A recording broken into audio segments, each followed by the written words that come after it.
ఎక్కువ, ఎనర్జీ ఎక్కువ కాబట్టి త్వరగా విడిపోతుంది. సో దూరం నుంచి ఉదాహరణ చూడగలమా? అర్థమైందా? అప్పుడు మనకు అన్ని ఏం చేస్తుంది? ఎక్కువ ఇంట్రెస్ట్గా చూస్తుంది, టార్గెట్ చేసి చూస్తుంది.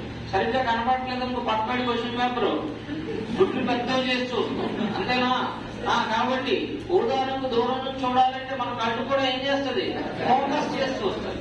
అప్పుడు ఆటోమేటిక్ గా స్ట్రైన్ అవుతుంది. అర్థమైందా?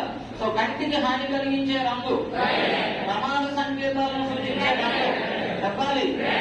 మానసిక ఉత్తేజాన్ని కలిగించే రంగు మాధ్యమిక రంగుగా పిలువబడినది. Which colour is known as secondary colour చెప్పాలి. పసుపు రంగుని ఏమని పిలుస్తాం? మాధ్యమిక రంగు. చెప్పండి, మాధ్యమిక రంగు. ఓకేనా? అర్థమైందా? రైట్. సో రంగుల మీద ఎక్కువగా క్వశ్చన్స్ అడుగుతున్నాడు, జాగ్రత్తగా గుర్తుపెట్టుకోవాలి. ఎందుకు అసలు రంగు అంటే ఉన్న కాంతి చెప్పాలి. స్పెసిఫిక్